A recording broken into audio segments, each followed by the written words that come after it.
First of all, an issue was raised a moment ago as to we're getting into sort of almost the histrionics of it's now a middle school cafeteria. But we are getting to the point where we're sort of pointing each other in prior plans. But let me just clarify something that was just said. In May of last month, just last month, the House Democrats suggested that the veto money ought to be realigned to buy back the RLE. And we sent that and said, look, you all funded education this year. We voted for it, but you increased property taxes to do it, and now you have some extra money. You ought to buy it down. That's an increase in the local property taxes of homeowners. We're talking about property taxes. Let's cut it. On May 25th, the Speaker sent me back a letter where he called me his pen pal, and I'm also his friend, but he said, while I do not support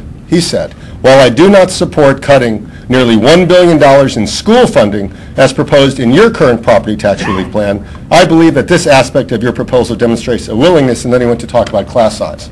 So there's no question that at least, we could argue about what our plan did, there's no question that the Speaker and that the leadership of this House on May 25th in 2007 did not believe that we should be cutting money from our education, and in fact called doing that a cut to education.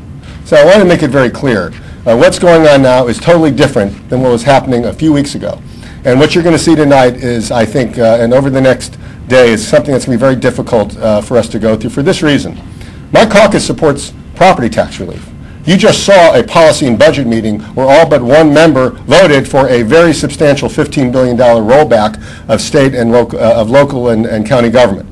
They voted for it. Now, there have been no amendments, and the bill is literally one day old.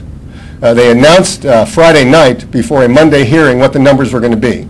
We may have been talking about this for 6 months. If that's the case, why are we waiting until a Friday night to get details, and why are we waiting until the beginning of session to literally even get the bill itself? It just seems to me that this is too important to play games with the process.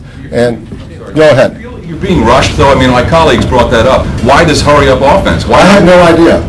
I mean, I got to tell you something. Today, one of the newspapers in South Florida showed what happens when you take 70% of the people out of Save Our Homes. I want you to think about this. If this amendment passes, 73% of Floridians will lose that 3% cap that keeps their property taxes down. A study was done in the Palm Beach Post today that said for $200,000, $500,000, and $700,000 homes, they will end up, if you just consider the quotients of previous growth and previous appreciation, they will in fact have a higher tax burden than they do right now. And that is something that should alarm every Floridian and everybody in this chamber. But we're going to vote on it anyways tonight without even knowing how it's going to affect our citizens. So, on the statutory, or are you going to? I'm talking about that. We're voting on both tonight. Are you going to support the Constitution? I am not going to support the constitutional amendment. I think it is very, very bad policy. But most of all, look, I'm the father of public school children. This is very simple. I'm the father of public school children.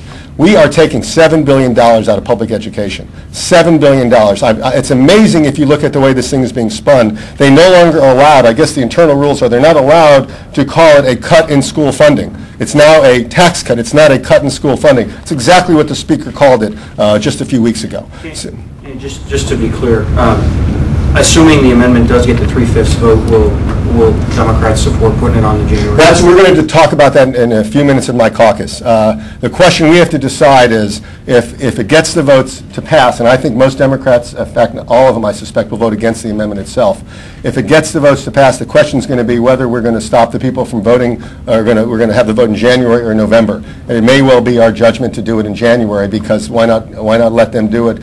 We think it's unwise. We think it's not going to pass when people start to look at both the education cut and the fact that they lose that Save Our Homes 3% cap. When they realize that, they're going to say this isn't a great deal for the pain that they're trying to inflict on public schools. So they don't pass it. We'll at least have time to do something else. But that's something my caucus has to decide. That's something that they've got to consider. That's not a decision I'm going to make unilaterally. But I just wanted to clarify.